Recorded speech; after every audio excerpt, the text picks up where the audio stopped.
자, 앞으로 월세 시장이 어떻게 될까? 결론부터 말씀드리면 올라갈 것 같은데 막연하게 그냥 어느 정도 오를까 하면은 좀 어렵죠. 확인하기가. 그래서 다른 나라들하고 좀 비교해보는 그런 기사를 좀 가져왔어요. 월세가 올라가면 과연 누가 가장 힘들 거냐? 그리고 누가 가장 좋을 거냐? 이걸 좀 보셔야 됩니다.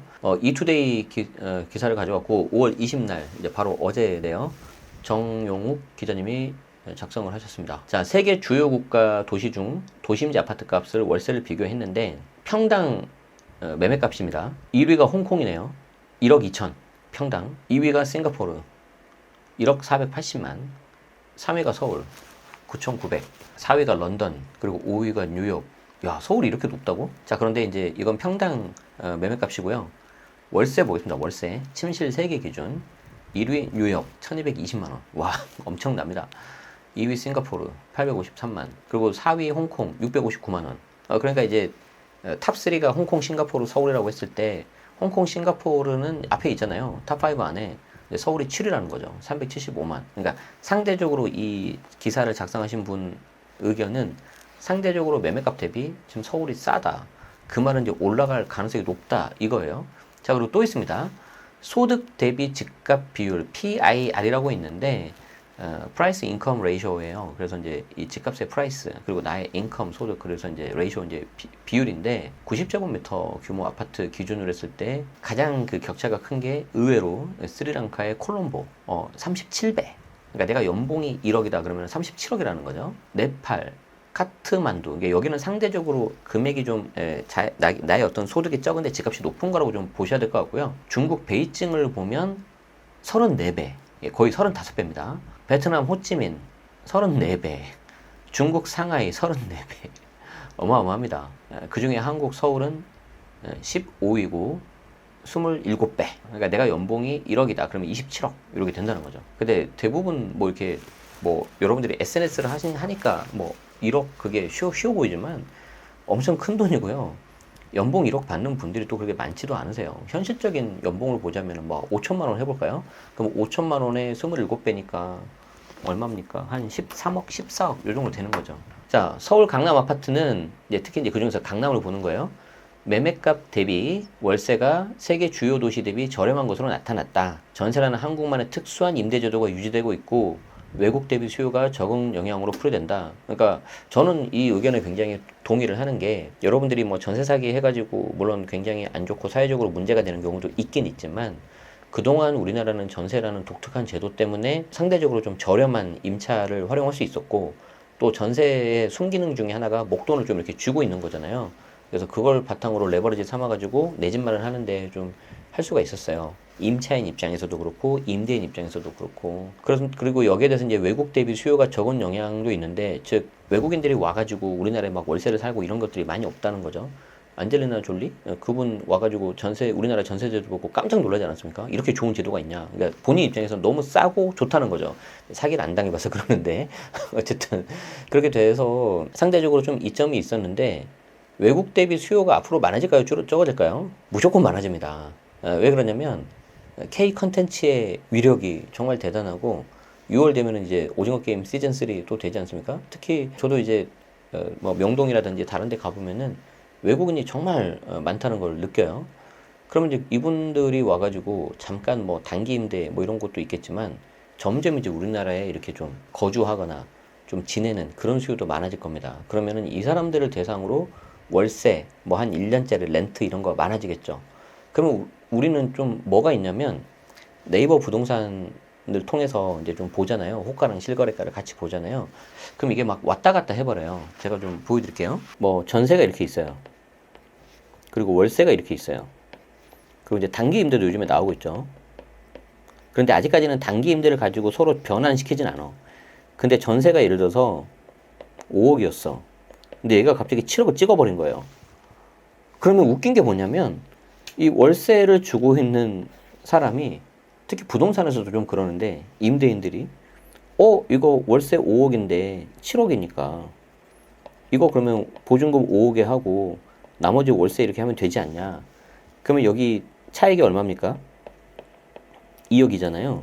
그럼 요 2억이 보통 지역마다 다르는데 1억에 한 35에서 40 정도가 되거든요. 그럼 맥스로 잡아서 80 막 해버려요. 그럼 갑자기 5억에 80짜리가 생겨버리는 거지, 월세가. 그럼 다시 이거를 또 막 전환해가지고 1억에 6억이니까 64, 64, 24, 240 뭐 이런 식으로 가버리는 거지. 그러니까 이게 막 서로 왔다 갔다 해버려요. 왔다 갔다 하면서. 그런데 단기 임대는 이렇게까지는 안 가거든요. 그런데 외국에 있는 수요자들이 와가지고 좀 잘 모르는 상태에서 월세가 갑자기 점이 찍힌다. 그럼 이 점 찍힌 거로 다시 이렇게 가고 막 이렇게 가버리는 거죠. 그렇게 되면은 좀 올라갈 겁니다. 국가별 통계 비교 사이트 넘베오에 나온 그거를 가지고 비교를 한 거였습니다. 그래서 아까 제가 말씀드린 것처럼 세계 주요 10대 도시 가운데 중국, 베이징, 상하이, 그리고 홍콩 등 중화권 국가가 서울보다 소득 대비 집값이 더 비싼 걸로 집계가 됐고, 특히 이제 중국에 계신 분들이 좀 많이 오시죠. 위치가 가깝다 보니까. 그럼 이제 이렇게만 보면 상대적으로 서울 강남 아파트 매매값만 떼놓고 보면 비싸지만 이 소득 수준을 고려한 서울 아파트 값이 전 세계 최고 수준으로 보기는 어렵다는 거예요. 저도 동의하는 바예요. 그리고 매매값도 마찬가지고 이 PIR 이걸로 봐도 또 월세도 좀 상대적으로 싸다고 볼 수 있는 거죠. 여기 보시면은 강남 아파트 월세 수준은 매매와 달리 세계 주요 10대 도시와 비교하면 7으로 나타나서 비교적 저렴한 수준으로 집계가 됐다. 도심 내 중심가 아파트 중 침실 3개를 갖춘 아파트가 서울의 경우 375만 원, 그리고 서울과 비슷한 월세 수준을 기록한 곳은 도쿄와 로마인데 월 386만 원, 그리고 월세 367만 원. 1위를 기록한 미국 뉴욕은 월세 1220만 원. 끔찍합니다. 자, 그래서 전문가는 세계 주요 도시 수준에 맞춰서 서울 강남 아파트 월세 추가 상승 가능성을 언급했다. 우리의 K 컨텐츠가 해외로 쭉쭉 나가고 외국인들이 많이 오고 국가의 어떤 위상이 올라가는 건 너무 좋은데 그 위상이 월세에서도 실현될 수가, 발현될 수가 있다는 게 좀 아쉬운 부분이죠. 자, 윤수민 NH농협은행 부동산 전문위원은 서울 주택시장은 앞으로 자산의 매매값보다 월세 등 임대료가 상승할 가능성이 크다. 대표적인 지역이 외국인 수요가 많은 용산인데 이곳은 월세가 확실히 비싸다. 그래서 제가 이제 상담을 하더라도 특히 용산 쪽에 월세 세팅하시는 분들이 좀 많이 계셨어요. 그래서 저도 보고는 생각보다 괜찮네요 라고 이렇게 했는데, 지금도 기억이 나는 부분이 이제 본인이 이제 용산에 계속 이태원하고 본인이 계속 살아오셨던 분이 계셔서 잘 아는 거죠. 실거주니까, 앞마당이니까. 가지고 하나씩 사서 모아서 월세를 받고 있는데, 대단한 게 뭐냐면 취득세 12% 내버리더라고요. 그냥 나는 취득세 12% 내고 그냥 월세 받고 있으면서 그냥 이거 버틸 거다. 대단했어요. 그래서 이제 제가 좀 약간 몇 가지 팁을 드리긴 했었어요. 이렇게 하면 세금이 더 적게 나오고, 선생님 보시니까 월세가 잘 나오니까 차라리 취득세 12%보다 훨씬 저렴한 오피스텔을 보시면서 비슷한 월세 나오는 걸 한번 해보세요. 그러면 수익률이 훨씬 올라갑니다 했더니 엄청 좋아하시더라고요. 용산 얘기가 나와서 갑자기 그분이 생각났어요. 자, 계속해서 그 윤 의원은, 자, 반면 서울 강남 주택 매매값은 한국의 국내 총생산 GDP 순위하고 서울의 글로벌 경쟁력과 비교하면 상대적으로 비싸다.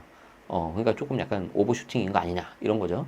강남 지역을 제외하면 서울 주택 매매값은 초고가라고 보기 어려운 상황이고, 이런 결과는 한국의 수도권 쏠림과 서울 강남 집중화 등의 양극화에 따른 결과다.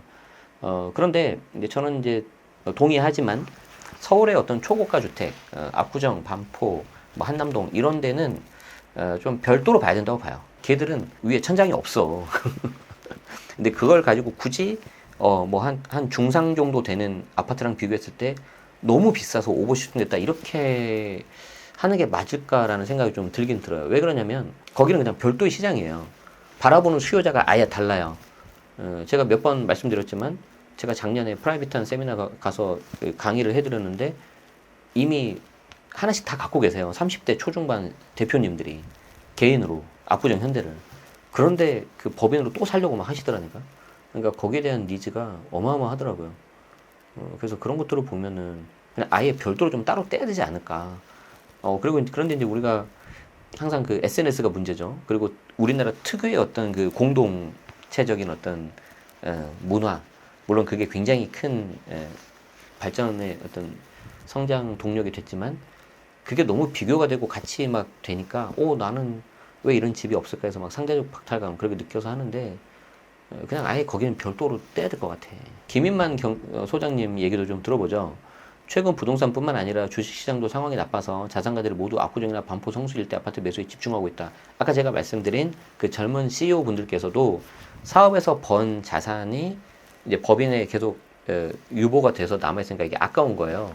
그래서 자기 사업에서는 또 나름대로 투자도 하고 직원도 고용하고 하시지만 또 여유 자금 있으니까 주택, 아파트 이런 걸 살려고 하시더라. 이렇게 되는 거죠. 과거에는 강남 아파트 값이 오르면 시간을 두고 전국이 올랐는데 약간 갭매우기가 되는데 지금은 강남만 오른다. 아마 그 김인만 소장님이 말씀하신 것도 이때 강남이라는 거는 강남 중에서도 이제 초고가 이런 데로 보시는 것 같아요. 한국 경제 불황과 저성장, 장기 침체의 초입에서 보이는 문제의 단면이다. 그렇죠. 될 녀석들만 쭉 가고 나머지 저를 포함해서 나머지들은 그냥 이렇게 이제 등락이 있는 상황으로 가면은 우리 같은 서민들은 어떻게 살아야 될까요? 다시 한번 말씀드리지만 각자 도생입니다.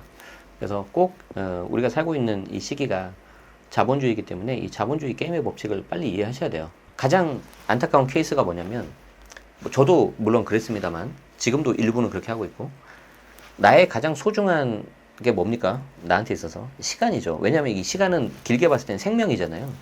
나의 시간을 투입을 해서 어떤 가치가 떨어질 수 있는 화폐로 바꿉니다. 맞죠? 그리고 그 화폐를 다시 어떤 감가가 빨리 일어날 수 있는 예를 들어서 뭐 자동차, 뭐 전자제품 이런 걸 사버리는 거죠. 그러면 나는 2번 죽는 거거든요. 그래서 여러분들이 정말 소중한 시간을 내서 근로소득, 사업소득으로 내가 이렇게 사업소득은 좀 약간 다를 수 있으니까 빼고 근로소득으로 모은 그 시드 머니가 있잖아요. 그럼 정말 그게 소중한 돈이거든요. 정말 그 뭐 모은 돈 1,000만 원, 5천만 원 1억을 절대 허투루 생각하시면 안 돼요. 그래서 그걸 잘 굴려서 주식이든 코인이든 부동산이든 나중에 좀 가치가 내려가지 않는 걸로 가셔야 됩니다. 이게 가장 기본 중에 기본이고요. 이렇게 본다면 이제 월세가 계속 오를 텐데 이렇게 되면 제가 이제 몇 번 말씀드린 것처럼 지금 상반기는 좀 보합이고 하반기부터는 임대차 시장이 좀 불안해질 거라고 말씀을 드렸잖아요. 근데 이것과 같이 볼 수 있는 게 상가 같은 걸 가지고 있으면 다 과세 대상인데 주택 같은 경우에는 여기 보시는 것처럼 부부합산 주택수로 과세 대상 여부를 따져요. 그래서 지금 5월달에 신고하시는 거잖아요. 그래서 내가 1주택이면은 월세 간주임대로 다 비과세인데 고가주택 기준시가가 12억이 넘는 고가주택은 월세에 대해서는 과세가 들어가고 2주택부터는 모든 월세에 대해서 과세가 들어가고 3주택 이상부터는 이제 그 월세 간주임대로 다 과세가 들어간단 말이에요.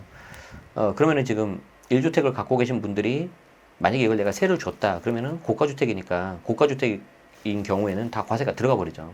그래서 지금 상태에서 가장 그 이득을 보는 사람은 누구냐면 임대인이라고 생각하시면 안 되고요. 이렇게 해가지고 과세를 쉽게 용이하게 포착해가지고 세금을 걷어가는 정부라고 보시면 되겠습니다. 그리고 점점 3주택 이상이신 분들은 이제 주택수가 줄어들 거예요. 재미가 없잖아. 사회적으로도 뭐 이렇게 나쁜 사람 취급하고 세금도 많이 내는데 뭐하러 합니까? 그래서 주택수가 점점 줄면 2주택부터 되면 이제 주택임대소득 하나도 세금 안 낼 수 있죠. 어떻게? 하나는 내가 거주하고 하나는 전세 놔버리면 되거든요. 그럼 나는 비과세예요. 이거 과세 안 들어가요. 월세가 없으면. 그러다가 이제 여차 싶으면은 다시 갈아타버리는 거죠. 1주택으로. 그럼 여기 전세 있는 사람 어떻게 돼요? 그냥 뭐 나가든지 뭐 딴 데 알아봐야지 뭐. 그래서 이제 전세 가격 오르는 거예요. 그리고 전세 가격 오르면 그 오른 전세 가격으로 막 이런 것들 막 나오는 거죠. 이렇게 이런 식으로. 점이 막 찍혀버리는 거지. 그러면 이제 마지막으로 가는 건 어딥니까? 1주택이죠. 그리고 1주택에서 내가 월세를 주면 또 이게 세금이 나오니까 그냥 전세 줘버리는 거죠. 그러면 보증금에 대해서만 세금 나오니까 안 되는 거죠. 그러다가 이제 여력되면 보증금 거기에 대해서 이제 내드리고 들어가 사는 겁니다. 개인으로는 주택 하나만 가지시고 그 주택에서 거주하시는 게 가장 베스트입니다. 현재로서는. 그 어떤 경우가 오더라도. 물론 고가주택, 일부 고가주택에 대해서는 제가 아예 따로 봐야 된다 그랬었잖아요. 뭐 압구정이나 반포, 신축 이런 것들. 별도로 따로 빼서 뭔가 과세할 수도 있어요. 할 수도 있는데 이제 뭐 그거는 이제 어떤 정부가 이제 정권을 잡느냐에 따라 다른데 어떤 정부에서든지 그걸 할 때는 이제 좀 굉장히 반발이 심할 거기 때문에 잘 선택해서 해야 될 것 같긴 합니다. 사람들이 그리고 많이 그 똑똑해지고 저는 우리나라 국민의 그 저력을 믿기 때문에 내가 뭐 나는 상관없으니까 저런 사람들 빨리 세금 좀 때렸으면 좋겠다 이렇게 생각하는 것보다는 저렇게 저런 사람들이 세금 받고 나면 그 다음 차례는 내 차례네 이렇게 좀 생각하는 사람이 더 많을 거라고 저는 믿어요. 아닌가? 아니면 안 되는데. 그래서 결국 승자는 월세 올려받는 임대인이 아니고 정부였다. 그리고 그냥 그 중간에서 조금 그나마 좀 먹는 게 있는 사람은 임대인이고 가장 좀 힘든 사람들은 임차인들이다.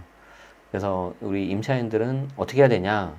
그걸 좀 잘 생각하고 대응을 하셔야 될 것 같습니다. 그래서 올해부터 하반기부터 좀 이렇게 임대차 시장이 좀 불안해진다면 이게 이제 점점 시간이 지나면 사실 이거는 그냥 끼워 맞추느라고 제가 상반기 하반기 적은 거고요. 이게 되면서 이제 그 다음 순서라고 보시면 됩니다. 순서 이렇게 순서가 이렇게 된다는 거죠. 이쪽 지역부터 먼저 오르고 그 다음에 좀 옆으로 가겠죠. 많은 거를 좀 생각할 수 있는 그런 기사였습니다. 해외 객관적인 어떤 데이터가 있어서 더 좋았어요. 느끼는 바가 여러분들이 좀 있으실 것 같으니까 그거 잘 생각하셔서 대응 잘 하시고 잘 살아남아서 정상에서 만나겠습니다. 아시겠죠? 시청해주셔서 고맙습니다.